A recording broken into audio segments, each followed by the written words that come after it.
Explain myself. Louisiana shit. Murder on the beat. Saucy how to cut up to you. Yeah.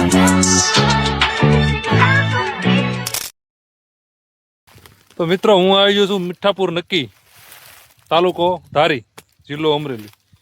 અત્યારે દિલીપભાઈની વાડી આવ્યો છું, જે ખોડિયાર પ્રાકૃતિક ફાર્મ 7-8 વર્ષથી ગાય આધારિત ખેતી કરે છે.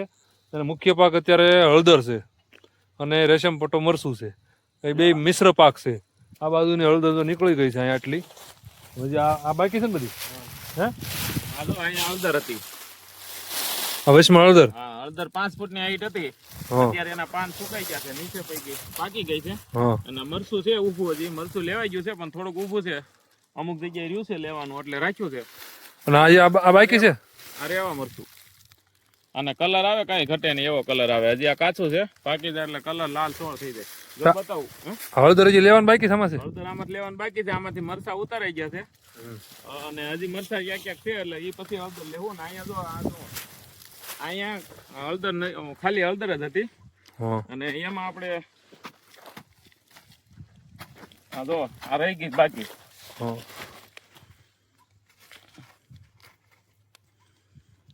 એક ગાંઠિયામાં કેટલી હળદર જો આ કામમાં આવે કે ન આવે? આ બધું કામમાં આવે. તમને આલો સાંયે બતાવું. બીજું કેદી નીકળું છે? આનું શું કરશું?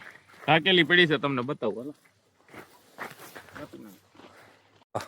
જો હળદર આપણે આ રીતના આને સ્ટોર કરવાનું હોય. આવી રીતના આખો ઉનાળો પડી રહે ને તો કઈ વાંધો ના આવે. હળદરના પાન હળદર ઉપર મૂકી દીધા છે.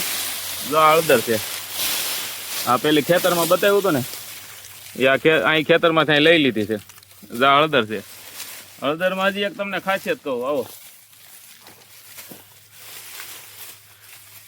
આ હળદરનું આ મૂળ માતૃગાંઠ કહેવાય. આ હળદર બિયારણમાં હાલે. અને પછી આ વધે અંગુલી. આને આપણે ચિપ્સ કરીને સૂકવીને પાવડર કરીએ, એટલે કોલ્ડ પ્રોસેસમાં તૈયાર થાય. એની હળદર પાવડર તૈયાર થાય. અને આ બિયારણ છે. બિયારણની માહિતી જોતી હોય તો આગલા વિડીયોમાં આપણે વ્યવસ્થિત આપશું.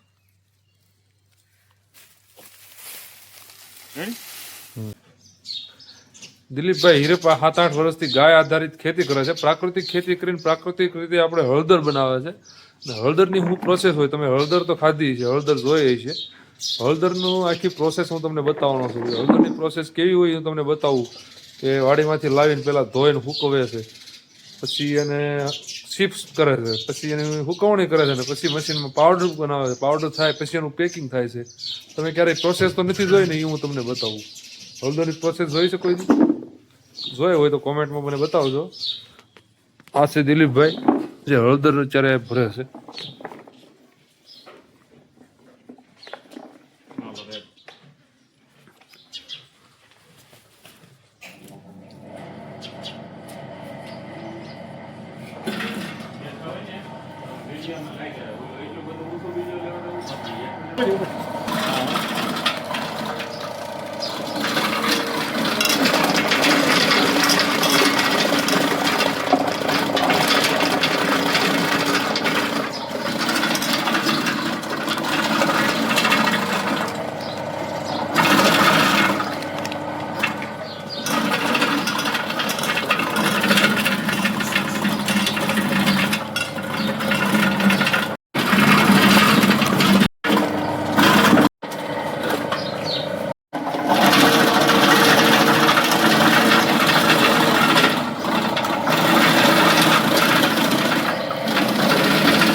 હા.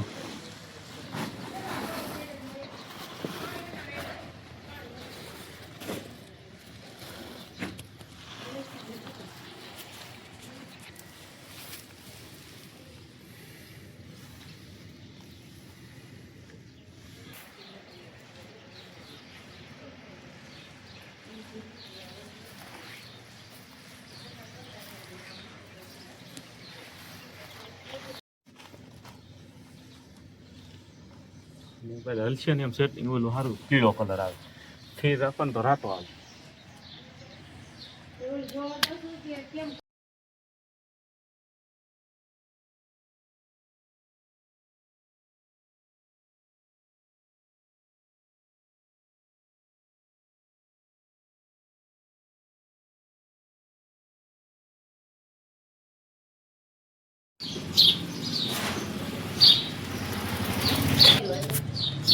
મિત્રો તમે હળદર તો જોઈએ છે, લીલી હળદર ગમે ત્યાં જોઈએ છે. લીલી હળદરનું બિયારણ તમને બતાવું. અને લીલી હળદરનું બિયારણ વાવવા માટે તમારે મગાવવું હોય તો આ નંબર ઉપર કોલ કરજો. જો આ છે હળદરનું બિયારણ, આ છે માતૃગાંઠ. આ તમે વાવો એટલે આમાંથી હળદર થાય. આવતી સિઝનમાં આવતા ચોમાસે વાવી શકો, અત્યારે તમે મગાવી શકો. આ ઢગલો છે અને હજી ઘણી બધી છે પાર્સલ કરેલા, અને ઘણી જગ્યાએ કુરિયર દ્વારા ટ્રક પાર્સલ દ્વારા જાય છે. તો આ હળદરનું મૂળ છે ને અત્યારે આ સફાઈ કામ હાલે છે. મૂળની સફાઈ થઈ જાય ને એટલે આ ગાંઠની આપણે પત્તી કરશું. પત્તી કરીને સૂકવીને પાવડર અને કોલ્ડ પ્રોસેસમાં તૈયાર કરશું. એટલે આ હળદર છે ને આપણે શરદી, કફ, કળતર, ઉધરસ, તાવ, કેન્સર આ બધા દર્દી પીવામાં પણ આનો ઉપયોગ કરતા હોય છે. આમાં કર્ક્યુમિનની ટકાવારી વધુ હોય, 6.77 થી 8% જેવો કર્ક્યુમિન આવે છે. એટલે કર્ક્યુમિનના કારણે આપણી રોગપ્રતિકારક શક્તિ વધી જાય છે અને અન્ય બીમારીમાં રક્ષણ આપે છે.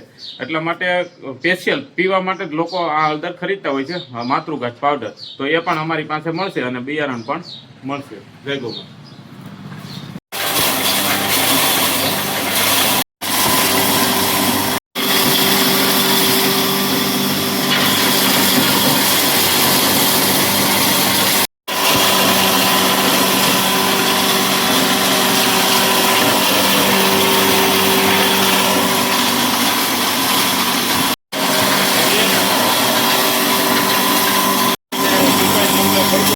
તો દિલીપભાઈ, તમે ગાય આધારિત ખેતી કરો છો, પ્રાકૃતિક ખેતી, એનું બધું આમ સાયકલિંગ મને સમજાવો તો તમે કઈ કઈ રીતે બધી વસ્તુ વાપરો છો? ખાતર, દવા, ઓર્ગેનિક વસ્તુ શું વાપરો છો તમે? આ પ્રાકૃતિક ખેતી કરો એમાં શું હોય બધું? ખૂબ સરસ. ગાય આધારિત ખેતી કરીએ છીએ એટલે બહારથી લેવાની વસ્તુનો તો બને ત્યાં સુધી સવાલ નથી આવતો. એ જગ્યાએ આપણે અહીંયાથી જ માનો કે આપણે ગાયના ગોબર, ગૌમૂત્ર, છાશ એ બધું આ બેરલમાં નાખીને અને વેસ્ટ શાકભાજી હોય આવું બધું બેરલમાં નાખીને એનું જીવામૃત બને છે. આ એડવાન્સ જીવામૃતની ટેન્ક છે. એડવાન્સ જીવામૃત બને અહીંયાથી નાખો નહીં, અહીંયા 45 દિવસે પહોંચે, સામે 45 દિવસે પહોંચે. પેલા અહીંથી નાખ્યું હોય ને 45 દિવસે ત્યાં પહોંચે. ત્યાં સુધી એટલે ટૂંકમાં એની સાયકલ જાળવી રાખવાની હોય. અહીંયા દરરોજ 50 લીટર દરરોજ નાખીએ ને સામે 50 લીટર દરરોજ કાઢીએ એટલે ત્યાં નીકળે ને એવી સ્લરી નીકળે, શરબત જેવી સુગંધ આવે. એ સ્લરી આપણે જમીનમાં પાઈ દઈએ. ટૂંકમાં ગોબર, ગૌમૂત્રનું બધું મિશ્રણ અહીંથી આમાં ગોબર, ગૌમૂત્રનું મિશ્રણ મસ્ત થઈ જાય ને એ બધું આમાં અંદર જાય. અહીંથી સ્લરી કમ્પ્લીટ થઈને અનએરોબિક બેક્ટેરિયા કહેવાય. ટૂંકમાં હવાની ગેરહાજરીમાં તૈયાર થાય પણ એનું રિઝલ્ટ સારું હોય. આપ જોઈ શકો છો આવી સ્લરી મસ્ત નીકળી જાય. આમાં ગોબર જ નાખેલું હોય, બેસન નાખેલું હોય.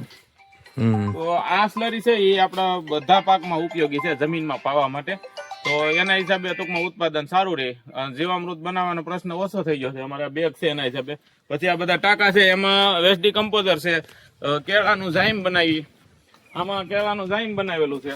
તો એ ઝાઈમ પણ થોડું થોડું પિયતમાં આપીએ. એવી રીતના સામે એક ખાતર ખાડ છે. આ ખાતર ખાડ છે, આમાં દેશી ખાતર એમાં નાખી દઈએ, નિંદામણ નાખીએ અને નીચે પ્લાસ્ટિકનો કાગળ નાખેલો છે. એમની ઉપર સાડી ઢાકેલી છે પણ નીચે પ્લાસ્ટિકનો કાગળ છે એટલે અંદર પાણી ભરાય. પછી એક ફિલ્ટરથી પાણી બહાર ખેંચી લઈ અને એ પાણી છે એને ખાતર ખાટનું ટૂંકમાં સ્લરી એ સીધું આપણે ડ્રીપથી પિયતમાં આપી દઈએ. એટલે ખાતરનો પ્રવાહ છે એ બધો એમાં સીધો ટૂંકમાં ડ્રીપમાં આપીએ એટલે છોડને મળી જાય. ઉપર બાજરાનો છંટકાવ કરી દીધો છે તો બાજરો ઉગ્યો એની હિસાબે છાંયો રહે. અને નીચે છે આ દેશી ખાતર, લસણ, કાંદા અને ખેતીનું નિંદામણ આ બધું આની અંદર નાખીએ છીએ. બધું વેસ્ટ થઈને એનો બધો કચરોનું રસ થાય એ રસ થઈને સીધું ખેતરમાં પાવામાં જાય છે. એવી રીતના ફિલ્ટર મૂકેલું છે. જો આ દેશી ટૂંકમાં ગાયનું જ ખાતર હોય, ગાયનું છાણ, ગોબર, ગૌમૂત્ર એ બધું આમાં વેસ્ટ જતું હોય. આવી રીતના આ રસ અને પેલો રસ બે ભેગું કરીને ડ્રીપમાં પિયતમાં આપી દઈએ એટલે દેશી ખાતર સિવાય ટૂંકમાં કોઈ પણ પ્રકારની બહારની જરૂરિયાત રહેતી નથી. જય ગૌ માતા.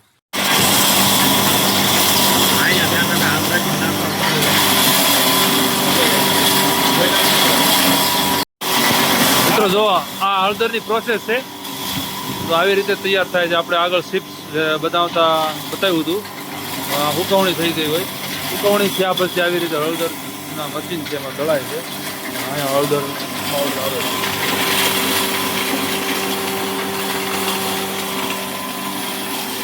આ છે તમારો ઓરિજિનલ હળદર.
મિત્રો આપણે અત્યારે જે આખી પ્રોસેસ બતાવી હળદરની, એમાંથી આ લાસ્ટ પાર્ટ છે, એમાં જો હળદર તૈયાર થઈ ગઈ છે. હવે આપણે આનું પેકિંગ કરશું. પેકિંગ કરીને તમને બતાવું. સ્ક્રીન ઉપર આ નંબર આપું છું, એમાં તમે ઓર્ડર કરજો, બુકિંગ કરજો, કેમ કે લિમિટેડ સ્ટોક છે ને બહુ ઝાઝા ગ્રાહક છે, તો તમને જલ્દી મળી જાય.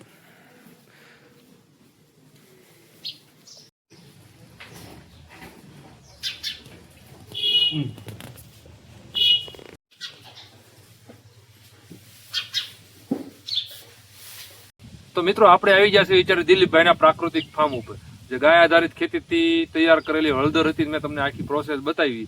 એ આ હળદર છે, એનું કંઈક પેકિંગ આવી રીતનું છે. 1 કિલોમાં આવી રીતનું પેકિંગ તૈયાર થાય. તમે સ્ક્રીન ઉપર નંબર આપીશ અને કોન્ટેક્ટ કરજો. હળદર અને મરચું પાવડર અને બીજી પણ ઘણી બધી વસ્તુ બનાવે છે. તો આવી રીતનું તમને હળદરનું પેકિંગ મળશે. હું સાલુમ પાટલી. નમસ્કાર, હું દિલીપ હિરાપરા, ગામ મીઠાપુર નક્કી, તાલુકો ધારી, જિલ્લો અમરેલી. અમે 2019થી દેશી ગાય આધારિત પ્રાકૃતિક કૃષિ કરીએ છીએ.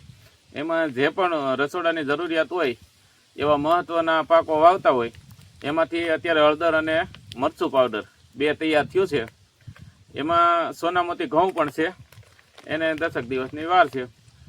અત્યારે આપણે વાત કરીએ, મરચું છે તો રેવા મરચું મીડિયમ તીખું આવે અને પ્રાકૃતિક ખેતીમાં તૈયાર થયેલું, કોઈ પણ પ્રકારના રસાયણ કેમિકલ વાપર્યા વગર. ત્યારબાદ આ હળદર છે, તો હળદરની પ્રોસેસ આપણી થોડીક અલગ છે, કારણ કે મોસ્ટલી બધા જોતા હોય તો આપણે બાફીને જ ગાંઠિયા તૈયાર થતા હોય હળદરના. અમે બાફિયા વિના પત્તી કરીને સૂકવીને પાવડર એટલે કે કોલ્ડ પ્રોસેસમાં તૈયાર કરીએ છીએ. ન્યુટ્રિશન વેલ્યુ સારી છે, કર્ક્યુમિનની ટકાવારી સારી આવે છે.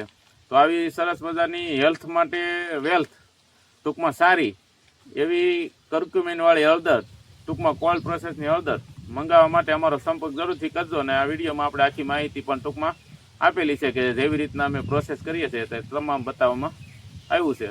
આ મેળવવા માટે અમારો સંપર્ક કરો 95 862 46 777 અને અહીંયા સ્ક્રીન ઉપર પણ નંબર આપેલા છે. તો મિત્રો વિડીયો હું અહીં એન્ડ કરું છું. વિડીયો કેવો લાગ્યો, જે કાંઈ પ્રશ્ન હોય કોમેન્ટ કરજો, લાઇક કરજો, શેર કરજો, સબસ્ક્રાઈબ કરજો. વધુ લોકોને તમે આ ઓર્ગેનિક બાબતે જે કાંઈ લોકોને ખરીદી કરવી હોય મસાલાની તો શેર કરજો.